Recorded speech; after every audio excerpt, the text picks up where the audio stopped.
जय गुरु जी, शुक्राना Guru ji. Welcome back to my Guruji's channel Guruji satsang with RJ Prachi. संगत जी, आज का सत्संग बहुत ही ज्यादा ब्लेस्ड है। इस सत्संग को अंत तक सुनेगा जिससे कि गुरुजी की भरपूर ब्लेसिंग्स आप सभी तक पहुंच पाए। और संगत जी, इस सत्संग में एक बहुत ही स्पेशल बात है, वो है एक शब्द जो कि गुरुजी ने इशारे के थ्रू संगत तक पहुंचाई थी। उन्हें ये इशारा दिया था कि ये शब्द बहुत ज़्यादा ब्लेस्ड है। आगे आप सुनेंगे सत्संग में तो आप खुद ही जान जाएंगे, तो इसे अंत तक सुनिएगा। और जितने भी आपकी नज़र में ऐसे लोग हैं जो किसी रोग से पीड़ित हैं, ज़्यादा उनको प्रॉब्लम है लाइफ में, तो आप इस सत्संग को उन तक शेयर कीजिए जिससे कि गुरुजी की भरपूर ब्लेसिंग्स उन तक भी पहुंच पाएं। तो सत्संग सुनने वाले का भी कल्याण और सुनाने वाले का भी। तो आइए संगत जी, इस सत्संग को स्टार्ट करते हैं। और आंटी जी का ये सत्संग सभी बहुत ध्यान से सुने, मैं आप लोगों से ये रिक्वेस्ट करूंगी। जय गुरु जी। गुरु जी, मुझे आज्ञा दीजिए कि मैं आपकी दी हुई ब्लेसिंग्स आपकी प्यारी प्यारी संगत से शेयर कर सकूं। शुक्राना बारंबार गुरु जी। संगत जी, गुरु जी की शरण में हम लोग तो वैसे जन्म जन्मांतर से हैं, लेकिन इस जन्म में जो मेरी जर्नी उनके साथ शुरू हुई वह 2003 में हुई। इससे पहले संगत जी मैं आपको कुछ बताना चाहूंगी। I belong to the family जिसका बहुत स्ट्रॉन्ग बिलीफ है गुरु ग्रंथ साहिब जी महाराज में। और मुझे पहले से भी शब्द कीर्तन सुनना बहुत अच्छा लगता था। एनी टाइम शब्द कीर्तन सुनती थी, पाठ सुनती थी, सुखमनी साहिब का पाठ करती थी। इन 1992 मेरी शादी एक बहुत ही रिस्पेक्टेड सिख फैमिली में हुई। सब कुछ अच्छा चल रहा था, बहुत मेहर थी उस रब की। लेकिन शादी के 2 या 3 महीने बाद सर्कमस्टेंसेस ऐसे चेंज हुए कि मेरी तबीयत अचानक से बहुत खराब रहने लगी। एक तरह के इंजेक्शन से ये कहानी शुरू हुई और आगे बहुत लंबी चली। मेरी शादी हुई थी सितंबर 1992 में और दिसंबर 1992 में 2 या 3 महीने के बाद मेरी तबीयत एकदम से खराब होनी शुरू हो गई। जो उसके बाद गुरुजी ने मुझे ब्लेस किया। बहुत ज्यादा तकलीफ थी, मेरी हेल्थ इश्यूज बहुत बड़े थे। 1992 में जब मेरी तबीयत खराब हुई, पहले नॉर्मल हमने एक फिजिशियन से मेडिसिन ली थी। उन्होंने कहा डायरिया है, कुछ डाइजेस्ट नहीं हो रहा था। 10-12 दिन तक एंटीबायोटिक्स चले लेकिन कोई फर्क नहीं पड़ा। उसी दिन से हफ्ते महीने बीतते चले गए। फिर हमें जाना पड़ा सीनियर गेस्टो थे सर गंगाराम में। उन्होंने मेरे सारे मेडिकल एग्जामिनेशंस किए। जो रिपोर्ट्स आई वो थोड़ी बहुत चौंकाने वाली थी।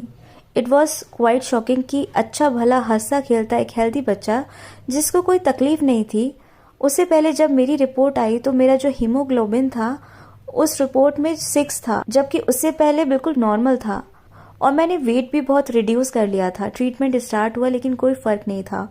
उस दिन से लेके मेरा जो दवाई और डॉक्टर का नाता शुरू हुआ वो लंबे समय तक चला। डॉक्टर कहने लगे कुछ नहीं है, शायद कुछ स्ट्रेस इशू रहे होंगे, क्योंकि सर्कमस्टेंसेस होती हैं शादी के बाद, माहौल चेंज होता है, तो शायद ये उसको अडेप्ट नहीं कर पा रही हैं। उन्होंने पहले मुझे एंटीबायोटिक्स पर रखा, मेरी कोलोनोस्कोपी हुई, मेरी एंडोस्कोपी हुई, लेकिन किसी में कुछ नहीं था। तो लास्ट में उन्होंने यही कह दिया कि इसको कोई स्ट्रेस इशू है। फिर उन्होंने मेरी एंटीबायोटिक्स जो 9 महीने चलते थे लेकिन कोई फर्क नहीं होता था, फिर उन्होंने मुझे स्टेरॉइड शुरू कर दिए। जब ये सब मेरे साथ हो रहा था उस टाइम मेरी उम्र सिर्फ 24 साल की थी। पर उन दिनों में मैं बाबा जी की दया से, उस मालिक की दया से मेरे पाठ का रूटीन स्किप नहीं करती थी और ना ही मेरा कभी विश्वास उस रब से डोला। लेकिन मेरे पेरेंट्स को बहुत दुख होता था कि एक अच्छा हेल्दी बच्चा एकदम से ये क्या हो गया। और इतना ही नहीं, जो हेल्थ इश्यूज तो थे लेकिन अब धीरे धीरे सर्कमस्टेंसेस और ज्यादा क्रिटिकल हुए। फैमिली इश्यूज भी स्टार्ट हो गए, लाइक इन लॉज में फैमिली प्रॉब्लम, जॉइंट फैमिली थी। डे बाय डे ये मल्टीप्लाई होने लगी। शायद ऊपर वाला कोई बहुत बड़ी कड़ी परीक्षा के मोड में थे। मैंने जुलाई 1995 में उसी हेल्थ इश्यूज के साथ, उसी वीकनेस में, उसी प्रॉब्लम्स के साथ, उसी मेडिसिन के साथ मुझे मेरे रब ने एक बेबी बॉय से ब्लेस किया। लेकिन हालात में कोई फर्क नहीं था। अब हेल्थ इश्यूज भी बढ़े, फैमिली इश्यूज भी बढ़े, और जो बेबी बॉय हुआ था वो भी अस्थमैटिक चाइल्ड था। 1 साल बाद बेबी गर्ल से मुझे बाबा जी ने ब्लेस किया। लेकिन लाइफ ऐसे ही चलती रही, लिटरली लाइक हेल। नरकीय नारकीय यातना जिसे हम बोलते हैं, बिल्कुल वैसे ही। अब तो ये था कि 2 बच्चों की अपब्रिंगिंग का भी बर्डन था, तो अब हॉस्पिटल मेरे लिए एक दूसरा घर था। कभी न कभी मुझे बीच में कभी आईसीयू में एडमिट होना पड़ता था, कभी वैसे जाना पड़ता था। बहुत ज़्यादा दिक्कत थी। अब जॉइंट फैमिली थी, प्रॉपर्टी कॉन्फ्लिक्ट भी साथ में स्टार्ट हो गए। सबसे घिरा हुआ जैसे अब मकड़ी का जाला डे बाय डे टाइट होता जा रहा था। अब एक कसर, पहले अंकल ठीक थे, हेल्दी थे, सब बढ़िया, एक तरफ से रिलीफ था। लेकिन अप्रैल 2002 में अंकल को भी एक हार्ट स्ट्रोक हुआ। बाबा जी ने उनको बचा लिया। मेरा महाशिव में, शिव जी में बहुत स्ट्रांग बिलीफ है, तो गुरुजी की कॉल हमें आने लगी क्योंकि उनकी कोई संगत थी जो मेरी फ्रेंड थी। उन्होंने मुझे बताया, तुम इतने सारे कष्ट झेल रही हो, यहाँ एक गुरु हैं, तेरे सारे कष्ट खत्म हो जाने, तुम उनके गुरुजी के पास चलो।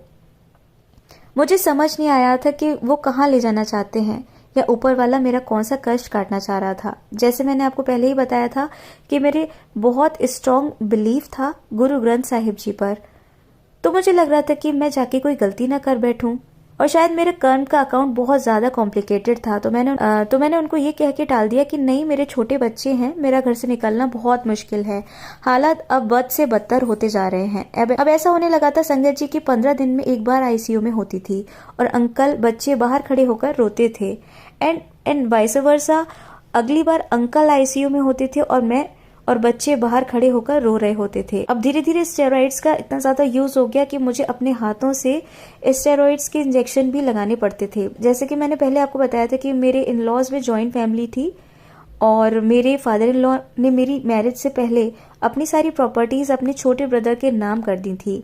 अब उस हिसाब से ना तो हमारा घर अपना था, ना हमारी शॉप अपनी थी, फाइनेंशियली क्राइसिस अलग से हो रहे थे। संगत जी, मेरे अपने बारे में इतना बताने का मतलब यही है कि उसके बिना मैं गुरुजी की महिमा आपको नहीं समझा पाऊंगी।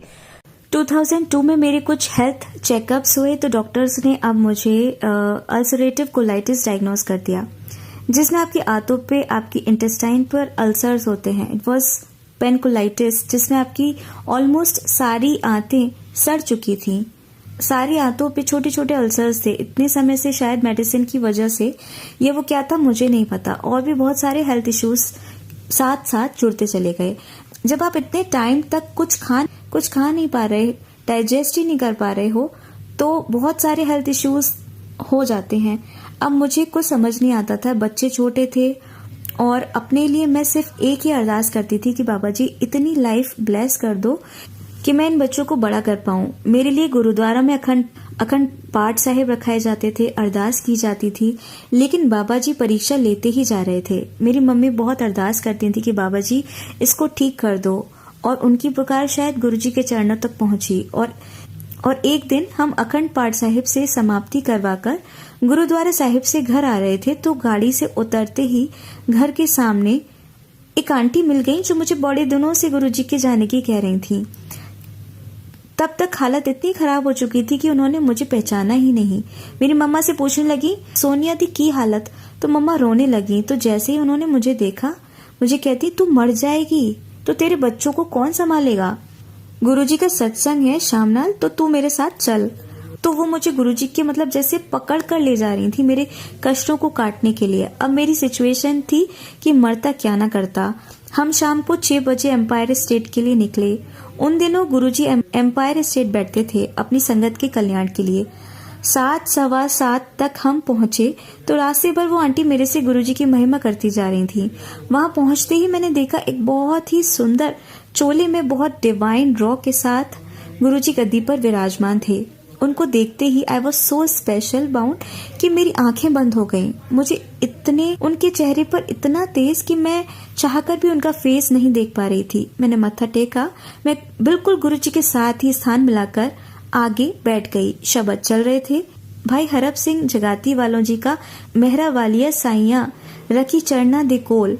बहुत सौ तक वो जा रही थी, मतलब बाहर अगर वही शब्द सुना जाए और गुरुजी की प्रेजेंस में सुना जाए तो जमीन आसमान का फर्क। और गुरुजी का शायद वो मेरे लिए मैसेज था कि आज के बाद गुरुजी के चरणों से मैं और मेरा परिवार जुड़ गए हैं और आज तक उन्होंने अपनी चरण शरण में रखा हुआ है। हमें चाय प्रसाद मिला, डिवाइन चाय प्रसाद इतना टेस्टी इतनी टेस्टी चाय मैंने अपनी पूरी लाइफ में नहीं पी थी। अमृत, बिल्कुल चाय प्रसाद पीते ही एक अलग तरह की एनर्जी, एक अलग तरह की पॉजिटिविटी मैंने फील की। इतने सालों से बीमार रहने के कारण जो बहुत नेगेटिव हो चुकी थी और बहुत ज़्यादा लो ऑन एनर्जी थी, लेकिन बहुत पॉजिटिव, बहुत कुछ मुझे उस चाय प्रसाद में गुरुजी ने दिया। सत्संग खत्म हुआ, अब बारी आई लंगर प्रसाद की। संगत जी, लंगर प्रसाद देखते ही मैं काफी घबरा गई। लंगर प्रसाद थाली में इतना प्रसाद था जो सालों से मैंने खाया भी नहीं था, और डॉक्टर्स की तरफ से तो बहुत ज्यादा रिस्ट्रिक्शंस भी थी। मिर्ची प्रसाद, स्पाइसी दाल प्रसाद, सब्जी, खीर प्रसाद। मैंने सिर्फ दाल का या चावल का पानी हल्के नमक वाला लिया था या उबली सब्जी खाई।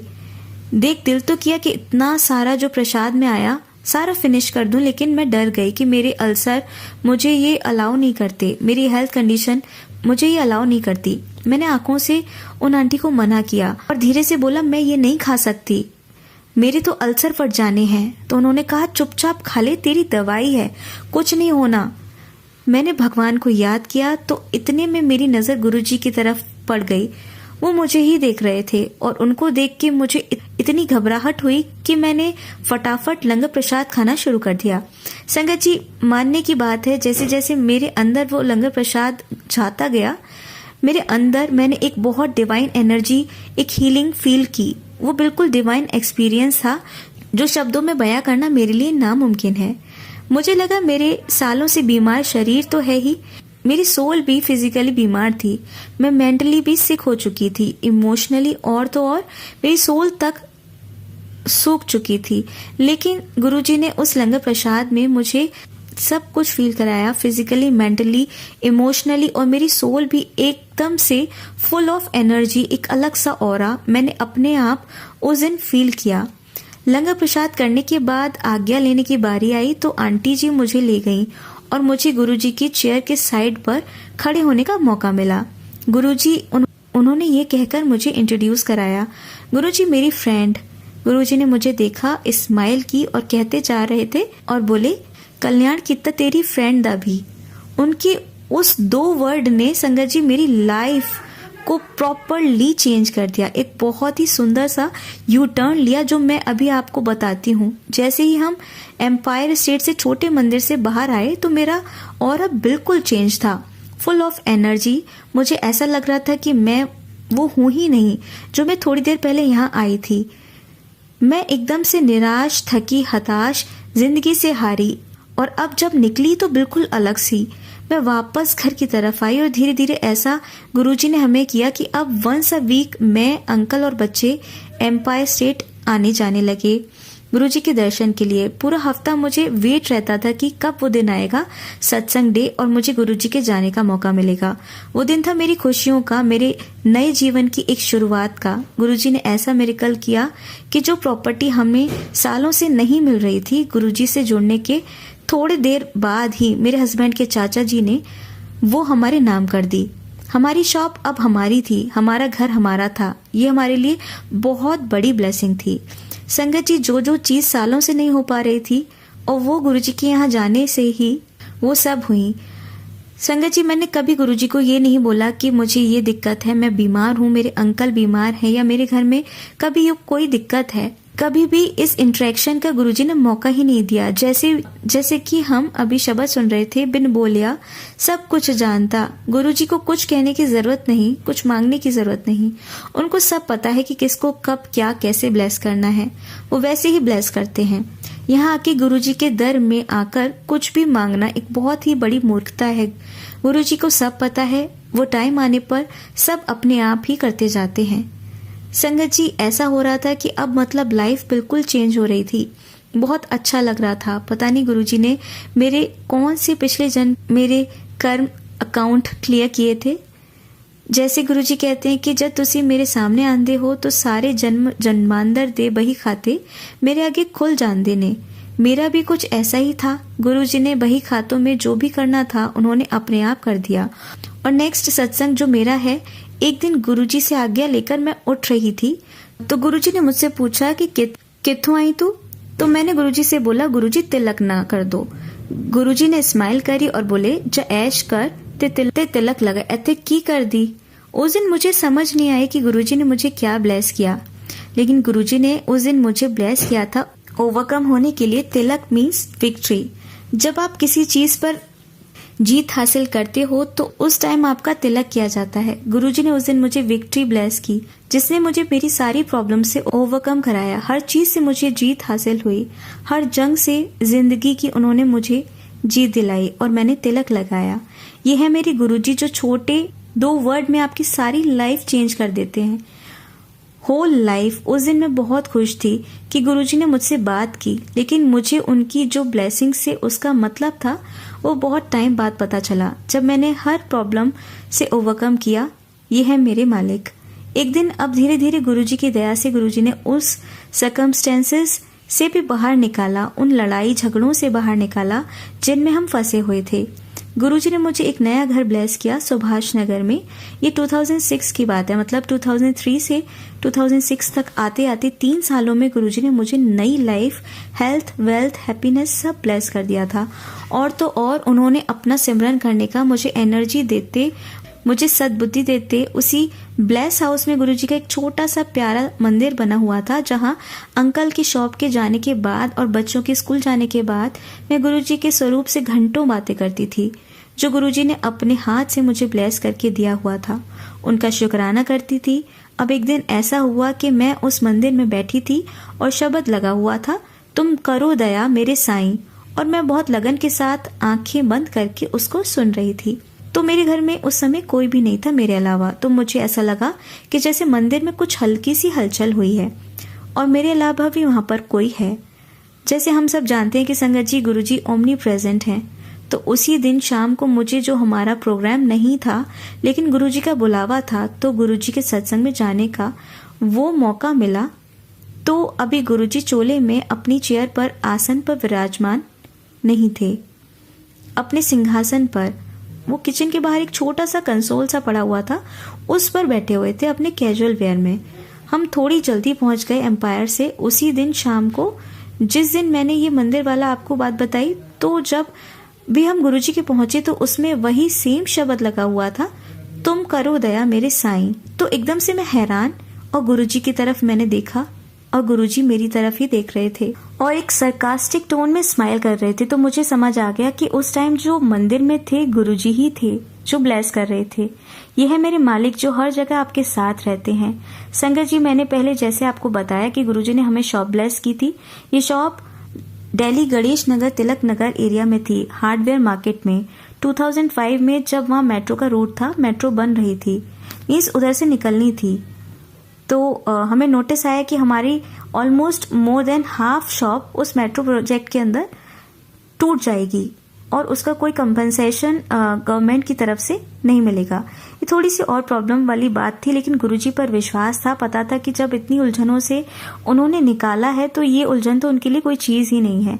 संगत जी, अरदास करती थी कि जैसे मैं कभी गुरुजी के सामने कहने का तो कोई मौका ही नहीं मिला, ना ही कोई जरूरत होती थी। बस वहां बैठते थे, अरदास करते रहते थे, अरदास करते थे। तो संगत जी, आप विश्वास नहीं करोगे कि मेट्रो ने फर्स्ट टाइम, मेट्रो की हिस्ट्री में ये हुआ था कि मेट्रो ने अपना रूट चेंज किया था। उन्होंने वो जो हमारे शॉप के सामने से, हम जो शॉप्स के मार्केट के सामने से रूट निकालना था, वो रूट चेंज करके बिल्कुल उसके ऑपोजिट कर दिया। और किसी आदमी ने खुद अंकल को आकर बोला कि वो मार्केट के उन दिनों जनरल सेक्रेटरी थे, कि ये अनबिलीवेबल है कि ये फर्स्ट टाइम हुआ है जब डीएमआरसी में मेट्रो का रूट इस तरह से चेंज किया गया। नहीं तो उनका जो एक बार नक्शा बन जाता है वो फिक्स होता है। यह है मेरे मालिक की दया। संगत जी, अब आगे मैं बताती हूँ कि जैसे मैंने आपको पहले बोला कि काफी टाइम बाद जो मेरा डायग्नोसिस आया कोलाइटिस का था, तो एक दिन डॉक्टर के पास मैं रूटीन चेकअप के लिए गई। अब तक ये हो गया था कि एंटीबायोटिक्स छोड़ के मैं बिल्कुल होम्योपैथिक पर आ गई थी।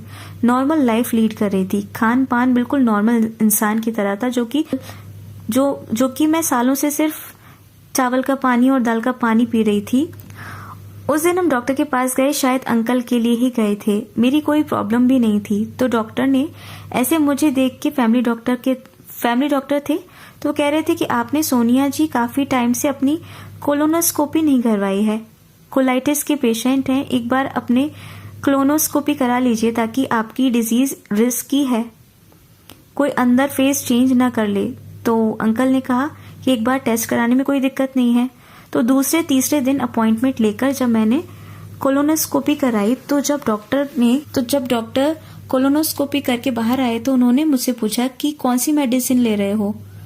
थोड़ी देर के लिए मैं डर गई कि ये ऐसा क्यों पूछ रहे हैं, कुछ गड़बड़ तो नहीं हो गई, क्योंकि उन दिनों मैं तो कोई भी मेडिसिन नहीं ले रही थी, कभी कभार होम्योपैथिक ले लेती थी। मेरे अंकल ने डॉक्टर से पूछा सब ठीक है डॉक्टर साहब? तो उन्होंने बोला इससे पहले वाली जो 2002 वाली रिपोर्ट है वो दिखाओ।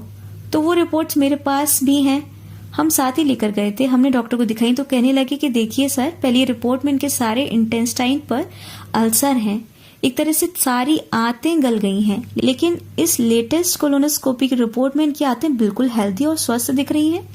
मुझे ये बताओ कि इनकी मेडिसिन कौन सी चल रही है? मेरे अंकल के मुंह से एकदम ही निकला जय गुरुजी, और हम लोग, मेरी आंखों से आंसू आने शुरू हो गए। मैंने कहा डॉक्टर साहब, जो आपकी किसी दवाई से हमें कोई फर्क नहीं पड़ा, ये मेरे मालिक की दवाई है जिससे ये रिपोर्ट चेंज हुई है। बाद में उन डॉक्टर ने हमसे वो दोनों रिपोर्ट्स ली अपने मेडिकल काउंसिल से डिस्कस करने के लिए कि ये कैसे पॉसिबल है कि एक इंसान जिसकी पूरी आंतें गल चुकी हैं, अब वो कोई मेडिसिन भी नहीं ले रहा, वो एक नॉर्मल लाइफ लीड कर रहा है। और संगत जी, इन बिटवीन गुरुजी ने मेरी सारी फैमिली को अपनी शरण में ले लिया था। मेरे ब्रदर, भाभी, मम्मी, पापा, सिस्टर, सब फैमिली गुरुजी की शरण में जा चुकी थी। सारी family once a week Empire State जाती, बड़े फंक्शंस में, बड़े मंदिर जाते। हमारी पूरी फैमिली के लिए 2003 से 2006 का वो गोल्डन पीरियड था। जय गुरुजी, शुक्राना गुरुजी। आंटी जी, बहुत ही ब्लेस्ड सत्संग था, और मुझे पता है संगत जी, आपको भी आपके बहुत से सवालों के जवाब इन आंटी जी के सत्संग के थ्रू मिले होंगे। तो इस सत्संग को ज्यादा से ज्यादा लोगों में शेयर कीजिए। बहुत ही ब्लेस्ड सत्संग है, गुरु जी के टाइम का सत्संग है, पुरानी संगत आंटी जी का सत्संग है, तो ये काफी लोगों तक पहुंचना चाहिए। और इसमें आपको पता चल गया, एक शब्द, दो शब्द, तीन शब्द, जितने भी शब्द हैं उनको सुनिए, और आप उसको रिपीट पर सुनिए, 1 महीने तक सुनिए, और फिर आप कमेंट सेक्शन में जरूर बताइएगा कि आपको क्या फर्क पड़ा। संगत जी, यकीन मानिए, गुरुजी कहते हैं अपनी संगत से कि मंगो नहीं मानो। जब मांगने की स्थिति हटाकर मानने पे आएंगे तभी बात बनेगी। संगत जी, बहुत सारे लोगों की ये प्रॉब्लम होते हैं कि गुरुजी हमारी लाइफ में आ गए हैं तो अब सब अच्छा ही अच्छा होता जाएगा। ऐसा नहीं है। इन आंटी जी के सत्संग में भी आपने सुना कि 2003 से 6 तक का पीरियड था, यानी कि ऑलमोस्ट 3 इयर्स लग गए उनको अपनी शॉप वगैरह सब मिलने में, बट वो सब होता गया। तो 3 साल का टाइम भी एकदम अचानक तो नहीं होता है ना। तो वही है, हर चीज का समय होता है, वो हमारे गुरुजी को पता है कि हमें कब क्या चीज उन्हें ब्लेस करनी है। तो ये सब आप गुरुजी पर छोड़िए, सारी चीजें, अपनी सारी टेंशन्स, तो उनको दिल से मानिए, मांगिए मत। इंसान है, मानती हूँ कि हो जाता है कि हम अपने जैसे फादर से जिद करते हैं कि हमें ये चाहिए वो चाहिए, तो हम गुरुजी से भी मांगने लग जाते हैं। तो उस बचपने में मांग लीजिए, लेकिन उनको आप दिल से मानेंगे ना, तो मतलब ये कंफर्म है। आप पुरानी संगत के सत्संग सुने तो वो समझ आता है कि जब गुरुजी चोले में थे तब वो हम उन्हें देख सकते थे, तो ये चीजें समझ आ जाती थी कि गुरुजी किस तरह से ब्लेस कर रहे हैं। अब गुरुजी चोले में नहीं है, तो अब तो वो पूरी सृष्टि में है ना। तो वो अब तो उनकी जो ब्लेसिंग्स है, उनकी जो डिवाइन ऑरा है, वो मल्टीपल टाइम्स हो गया है, सबके घरों में है, अपनी सारी संगत के घरों में है गुरुजी विराजमान। तो बस गुरुजी पर विश्वास रखिए, सारे काम अपने समय से होंगे। बस आप पॉजिटिव रहेंगे, उम्मीद का दामन नहीं छोड़ेंगे, तो सारी चीजें अपने टाइम पर जरूर होती जाएंगी। संगत जी, आप भी अपने सत्संग सुनाना चाहते हैं तो आप मुझे डिस्क्रिप्शन बॉक्स में लिखे नंबर पर सत्संग शेयर कर सकते हैं, लिखकर या बोलकर। और संगत जी, आप इस सत्संग को सुनने के साथ साथ अपने कमेंट भी जरूर लिखिएगा। जय गुरुजी, शुक्राना गुरुजी लिखिएगा कमेंट सेक्शन में, या आपके एक्सपीरियंसेस भी आप लिख सकते हैं शॉर्ट में, जैसे कि हमारी जो नई संगत है, जो नए नए गुरुजी के साथ जुड़े हैं, वो भी गुरुजी की ब्लेसिंग्स के बारे में जान पाए। जय गुरुजी, शुक्राना गुरुजी। आइए अब सुनते हैं हमारी लास्ट आंटी का सत्संग। ओम नमः शिवाय। शिव जी सदा सहाय। ओम नमः शिवाय। गुरु जी सदा सहाय। मैं स्वदेश बजाज चंडीगढ़ से बोल रही हूँ, गुरु जी की बेटी। गुरु जी कहते तू मेरी भोली धी है। बहुत भोली है, लोगों पिछे जल्दी लग जाती है, सारे राज अपने दसते नहीं है। गुरु जी ठीक है, तुसी बचाई रखना, बस मैनू नहीं पता। नज़र भी बड़ी जल्दी लगती है मैनू, गुरु जी दसते भी रहंदे ने, निंबू वार ये कर वो कर। ठीक है गुरु जी, करती रहनी हाँ, पर तुहाडी नज़र असवली होनी चाहिए गुरु जी। बस मैं अज अपना शुकराना सत्संग शेयर कर रही हाँ। प्राची जी, मेरे बहुत सत्संग इकट्ठे होए पे ने, तुसी अजे तक कोई नहीं कीता, पता नहीं गुरु जी की की मर्जी है। अज मेरा बहुत ही स्पैशल सत्संग है। और मेरा एक जीरकपुर फ्लैट सी 5 साल हो गए सेल नहीं हो रहा सी। कल गुरु जी की दया नाल बहुत बहुत दया हुई गुरु जी की। कल असी रजिस्ट्री करा आए हाँ, वो सेल हो गया। हुण एक फिरोजपुर का छोटा जिहा पिया है गुरु जी, वो भी करा देंगे। फिर गुरु जी सीधे रस्ते पा के इत्थे सानू बाई दे विच कोई कोठी दवा देंगे। मैनू पूरा विश्वास हुण हो गया, पहले भी सीगा विश्वास से ही चल रही सी। गुरु जी का नाम लैके गए हैं, गुरु जी का, गुरु जी के आसरे ही चल रहे हैं। साल तो उपर हो गया मैनू, गुरु जी ने मैनू अपना रस्ता दिखाया। मैनू तो पता ही नहीं सी किहड़े गुरु जी कौन है, तो बचा तो पहला भी वही रहे सी, बट हुण तां साक्षात कई बार देख भी लईदे आ भी। पता नहीं रात नूं कित्थे वरिंदावन सी, मैं कित्थे सी, मैनू नहीं समझ आती गुरु जी कित्थे कित्थे लै जांदे हो मैनू। मैं तो भुल भी जानी हाँ, मैं तो बहुत भुलक्कड़ भी हाँ, भोली धी हाँ तुहाडी। गुरु जी मैनू आपे ही याद करे। एक मैनू बाल रूप च बड़े दर्शन दिंदे कृष्ण जी के बाल रूप च। गुरु जी मैनू नहीं पता, मैनू रखने चाहिए, क्योंकि मैं सेवा नहीं कर सकती, मेरी अपनी हैल्थ तुहानू पता है। अज भी मैं हॉस्पिटल दिखा के आई हाँ डिस्पेंसरी च। मेरा गला बहुत ज़्यादा इतने जोर नाल रेशा करना पैंदा, घट रही सी कि मेरे ना ब्लड आ जाता नाल। तो गुरु जी दिखा के आई हाँ, उन्होंने मैडिसन दिती है, बस इनू ठीक कर देना। बहुत दुखदा भी है, सुबह सुबह उठ के बहुत ज़्यादा गला दुखदा है। मैं विच हिंदी बोल देनी, विच पंजाबी, गुरु जी दोनों लैंग्वेज मिक्स हो जाती हैं, पता नहीं, मैनू नहीं पता। गुरु जी तुहाडे सामने ही बैठी हाँ, देख रहे हैं गुरु जी जल प्रसाद पी के मैं बोलना शुरू किया, पता नहीं की बोल रही हाँ, मैनू नहीं पता। बस ये काम हो गया हुण गुरु जी। तीसरा काम मेरा एक अड़िया पिया बेटे की शादी का। गुरु जी उस लड़की के नाल फिर इहदा बोल चाल हो गया। हुण मैं की करा, मैनू नहीं पता भी ये वो ठीक है इहदे वास्ते कि नहीं ठीक है। तुसीं देखो गुरु जी, जो करना करा दो बस प्लीज़ गुरु जी। अगर वो ठीक है इहदे वास्ते फिर तो लियाना, अगर नहीं ठीक तो बिल्कुल ना लियाना, मैनू नहीं लगता। बाकी तुसीं जानी जान लो, क्योंकि बहुत तेज़ है कुड़ी, बहुत लड़ाकी है, पॉलिटिक्स खेलती है, सानू दोनों नूं लड़ा दिंदी है। तो गुरु जी तुहानू ज़्यादा पता है, मैनू नहीं पता की चीज़ है वो की नहीं है तो वो राधा स्वामी। पर यह मुंडा उसके पिछे पिछे पिछे पिछे उन्होंने छड़दा ही नहीं। साल हो गए गुरु जी, सब कुछ कर दिता सी उन्हें, फिर अंगेजमेंट तोड़ दी। हुण 2-2.5 साल हो गए आ, फिर बस ना वो गल करती है ना ढंग नाल, फिर उहदे पिछे पिछे, फिर वो कदी एक गल कर लैंदी है, ये फिर खुश हो जाता है। गुरु जी मैनू नहीं पता, मैं तो बहुत ही बस हुण ना कहना ही छड्ड दिता है बेटे नूं कुछ भी। तुसीं देखो, तुसीं अपने बच्चे नूं संभालो, कित्थे संभालना, किवें करना, की देना है इहनूं। शादी इहदी तां होनी तां चाहीदी मेरे हिसाब नाल तां। बहुत एज हो गई, हुण तां 46 का हो गया गुरु जी। हुण तुसीं इहदी मेहर करो इहदे ते इहनूं घर वसाउण दी दिओ हिम्मत। और जे लड़की ठीक है तो कराना, नहीं तो अदरवाइज़ तो किते होर करा दो। जिहड़ी लड़की आके तुहाडे सत्संग करे, तुहानूं मन्ने, वो लड़की चलो राधा स्वामी ठीक है, मैं नहीं कहती उन्होंने ना मन्ने, राधा स्वामी भी ठीक है, मेरी मदर राधा स्वामी सी मेरे, ऐसा कुछ नहीं है, मैनू वो नहीं है उहदे नाल कोई वो है। बट ये है कि चलो जो घर दे विच हुंदा होवे वो भी करना चाहिए। मन्नन राधा स्वामी भी जान, डेरे भी जान, सब कुछ करन, बट जो असी करते हैं वो भी करना चाहिए है ना गुरु जी। तो तुसी देखो, तुसी कोई ऐसी लड़की लियाना जिहड़ी घर स्वर्ग बना देवे, है ना। नूंहां ही घर स्वर्ग बनादियां ने, बेटे तो चलो बाहर दे उडारू काम काज दे विच हो जाते हैं। तो नूंहां भी अगर आके स्कैन भी सवेर दी 9 बजे गए, रात को 9 बजे आन, तो फिर कौन घर संभालेगा गुरु जी, है ना। ਉਹਦੀ जॉब ऐसी है कि 9 बजे जाती है तो रात को कोई पता नहीं 8 बजे आना, 9 बजे आना, 7 बजे किन्ने बजे आना। तो आके बच्चे ने की करना फिर, ऑबवियस है वो बच्चा थक्या होएगा तो कुछ नहीं करेगा, असी कह भी नहीं सकते। ਤੇ ਮੇਡ ਤੋਂ ਵੀ ਕੰਮ ਕਰਾਉਣਾ ਕੋਈ ਸੌਖਾ ਨਹੀਂ ਗੁਰੂ ਜੀ, ਮੈਂ ਨਹੀਂ ਕਰਾ ਸਕਦੀ, ਮੇਡ ਤੋਂ ਵੀ ਕਰਵਾਉਣਾ ਹੁੰਦੇ, ਸਿਰ ਤੇ ਖੜੇ ਹੋਣਾ ਪੈਂਦਾ ਸਾਰਾ ਦਿਨ। ਇਹ ਹੁਣ ਤੁਸੀਂ ਦੇਖਣਾ ਵੀ ਇਹ ਘਰ ਕਿਵੇਂ ਚੱਲਣਾ, ਕਿਉਂਕਿ ਮੇਰੇ 'ਚ ਹੁਣ ਹਿੰਮਤ ਐਨੀ ਨਹੀਂ ਬਚੀ, ਇੰਨੀ ਉਮਰ ਦੇ ਵਿੱਚ ਵੀ ਮੈਂ ਕੀ ਕੁਝ ਕਰਾਂ। ਕੱਪੜੇ ਸੰਭਾਲੇ, ਸਭ ਕੁਝ ਦੇਖੋ, ਕੰਮ ਤਾਂ ਕਰਦਾ ਸਾਰਾ ਹੀ ਮੇਡ ਕੋਲੋਂ ਵੀ ਕਰਵਾਉਣਾ ਬਹੁਤ ਇੱਕ ਟ੍ਰਿਕ ਹੁੰਦੀ ਹੈ, ਜਾਂ ਉਹਦੇ ਸਿਰ ਤੇ ਖੜੋਣਾ, ਪੂਰੀ ਹਿੰਮਤ ਚਾਹੀਦੀ ਮੇਡ ਕੋਲੋਂ ਕੰਮ ਕਰਵਾਉਣ ਦੀ। ਗੁਰੂ ਜੀ ਸਭ ਜਾਣੀ ਜਾਣ। ਕਿੰਨੇ ਦਿਨ ਹੋ ਗਏ ਮੈਂ ਥੱਕੀ ਹੋਈ ਹਾਂ, ਮੇਰੇ ਵੈਸੇ ਵੀ ਤਬੀਅਤ ਠੀਕ ਨਹੀਂ, ਸਾਹ ਚੜ੍ਹ ਜਾਂਦਾ ਬੋਲਦਿਆਂ ਵੀ ਚਲਦਿਆਂ ਵੀ। ਗੁਰੂ ਜੀ ਜਲ ਪ੍ਰਸ਼ਾਦ ਪੀਤੀ ਜਾ ਰਹੀ ਹਾਂ, ਬਸ ਮੈਂ ਹੈਮੋਪੈਥੀ ਮੈਡੀਸਨ ਲੈ ਆਈ ਹਾਂ, ਗੁਰੂ ਜੀ ਠੀਕ ਕਰ ਦੇਣਾ ਮੈਨੂੰ, ਬਸ ਜਿੰਨੀ ਜੋਗੀ ਮੈਂ ਹੈਗੀ ਹਾਂ ਉਹਨਾਂ ਕਰਦੀ ਰਹਾਂ ਬਸ। ਗੁਰੂ ਜੀ ਬਹੁਤ ਜ਼ਿਆਦਾ ਛਾਲਾਂ ਤਾਂ ਹੁਣ ਕੀ ਮਾਰਨੀਆਂ ਸੀ, ਪਰ ਫਿਰ ਵੀ ਤਬੀਅਤ ਠੀਕ ਰੱਖੋ ਥੋੜ੍ਹੀ ਜਿਹੀ, ਤਾਂ ਕਿ ਘਰ ਸੰਭਲਿਆ ਰਵੇ। ਔਰ ਬੇਟੇ ਨੂੰ ਮੱਤ ਦਿਓ, ਸਮੱਤ ਦਿਓ।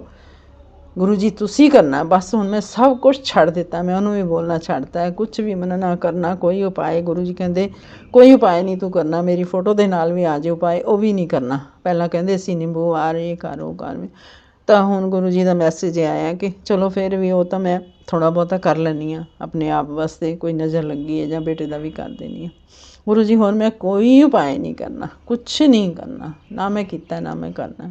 ਮੇਰੇ ਕੋਲੋਂ ਹੁੰਦੇ ਵੀ ਨਹੀਂ ਹੁਣ ਹਿੰਮਤ, ਨਾ ਮੈਂ ਜਾ ਸਕਦੀ ਵਾਰੀ ਵਾਰੀ ਕਿਤੇ, ਜਾਂ ਕੁਛ ਸੁੱਟ ਕੇ ਆਓ, ਕੁਛ ਪਾ ਕੇ ਆਓ, ਕੁਛ ਕਰਕੇ। ਗੁਰੂ ਜੀ ਨਹੀਂ ਹੁੰਦਾ ਹੁਣ ਬਸ। ਹੁਣ ਫਿਰੋਜ਼ਪੁਰ ਵਾਲਾ ਮਕਾਨ ਵੀ ਸਾਡਾ ਦੂਸਰਾ ਵੀ ਵਿਕਾ ਦਿਓ, ਅਤੇ ਹੁਣ ਸਿੱਧਾ ਰਸਤਾ ਦਿਖਾਓ ਕਿ ਅਸੀਂ ਕਿੱਥੇ ਲੈਣਾ, ਕੀ ਕਰਨਾ। ਬੇਟੇ ਦੀ ਬੜੀ ਖੁਆਇਸ਼ ਹੈ ਕਿ 22 ਦੇ ਵਿੱਚ ਹੀ ਲੈ ਲਿਆ ਜਾਵੇ। ਸਾਨੂੰ 20 ਸਾਲ ਹੋ ਗਏ ਬੈਠੇ ਕਿਰਾਇਆਂ 'ਤੇ, ਲੈ ਕੇ ਵੀ ਤੁਹਾਨੂੰ ਪਤਾ ਹੈ ਸਾਰਾ ਕੁਛ ਪਤਾ ਹੈ, ਲੈ ਕੇ ਵੀ ਸਾਨੂੰ ਵੇਚਣਾ ਪਿਆ, ਅਸੀਂ ਨਹੀਂ ਰਹਿ ਸਕੇ। ਹੁਣ ਗੁਰੂ ਜੀ ਤੁਸੀਂ ਦੇਖਣਾ ਕੀ ਕਰਨਾ। ਇਹ ਤੁਹਾਡੀ ਬੇਟੀ ਨਾਦਾਨ ਹੈ, ਉਹ ਬੱਚਾ ਵੀ ਬਹੁਤ ਭੋਲਾ ਹੈ, ਉਹਨੂੰ ਵੀ ਜ਼ਿਆਦਾ ਸਮਝ ਨਹੀਂ ਹੈ। ਹੁਣ ਤੁਸੀਂ ਦੇਖਣਾ, ਸਿੱਧਾ ਰਸਤਾ ਦਿਖਾਉਣਾ, ਅਤੇ ਬਸ ਜੋ ਕਰਨਾ ਕਰਾਉਣਾ ਤੁਸੀਂ ਕਰਨਾ। ਮੇਰੇ ਮਾਂ ਬਾਪ ਤੁਸੀਂ ਹੋ, ਮੇਰਾ ਨਾ ਭਰਾ ਨਾ ਪਿਓ ਨਾ, ਬਸ ਇੱਕ ਬੇਟਾ ਹੈਗਾ, ਆਦਮੀ ਵੀ ਹੈ ਨਹੀਂ ਮੇਰਾ। ਗੁਰੂ ਜੀ ਤੁਸੀਂ ਕਰਾਉਣਾ, ਜੋ ਕਰਾਉਣਾ ਠੀਕ ਕਰਾਉਣਾ ਬਸ। ਜੈ ਗੁਰੂ ਜੀ, ਸ਼ੁਕਰਾਨਾ ਗੁਰੂ ਜੀ, ਜੈ ਗੁਰੂ ਜੀ, ਸ਼ੁਕਰ। ਪ੍ਰਾਚੀ ਆਂਟੀ ਜੀ ਭੁੱਲ ਚੁੱਕ ਹੋਵੇ ਤਾਂ ਮਾफ़ ਕਰਨਾ ਮੇਰਾ, ਪਲੀਜ਼ ਸਤਸੰਗ ਸ਼ੇਅਰ ਕਰ ਦੇਣਾ। ਬਹੁਤ ਦੇਰ ਹੋ ਗਈ, ਬਹੁਤ ਇਕੱਠੇ ਹੋਏ ਪਏ ਨੇ, ਕਰ ਦਿਓ ਪਲੀਜ਼। ਇਹ ਵਾਲਾ ਤਾਂ ਜ਼ਰੂਰ ਕਰ ਦਿਓ, ਅੱਜ ਵਾਲਾ ਸਤਸੰਗ ਸ਼ੇਅਰ ਕਰ ਦਿਓ। ਓਮ ਨਮः शिवाय, शिव जी सदा सहाय। ओम नमः शिवाय, गुरु जी सदा सहाय। जय गुरु जी, जय गुरु जी, सत्संग, जय गुरु जी। जय गुरु जी, शुक्राना गुरु जी। आप सभी के सत्संग बहुत ही ब्लेस्ड और अद्भुत थे। उन्हें पढ़कर, उन्हें सुनकर मुझे बहुत अच्छा लगा, और मैं गुरु जी से अरदास करूंगी कि वो आप पर और आपकी परिवार पर यूं ही अपनी ब्लेसिंग्स बरसाते रहें। और इसी के साथ मैं संगत जी से कहना चाहूंगी कि वो भी अपने सत्संग यदि संगत जी के साथ शेयर करना चाहते हैं तो मुझे मेरे व्हाट्सएप नंबर पर या जीमेल आईडी पर भेज सकते हैं। आपका सत्संग भी संगत जी के साथ जरूर शेयर किया जाएगा। इसी के साथ अब मैं गुरु मंत्र जाप करना चाहूंगी, आप भी मेरा साथ दीजिए। ओम नमः शिवाय, शिव जी सदा सहाय। ओम नमः शिवाय, गुरु जी सदा सहाय। ओम नमः शिवाय, शिव जी सदा सहाय। ओम नमः शिवाय, गुरु जी सदा सहाय। ओम नमः शिवाय, शिव जी सदा सहाय। ओम नमः शिवाय, गुरु जी सदा सहाय। जय गुरु जी, शुक्राना गुरु जी, अनंतम अनंतम शुक्राना मेरे गुरुपा।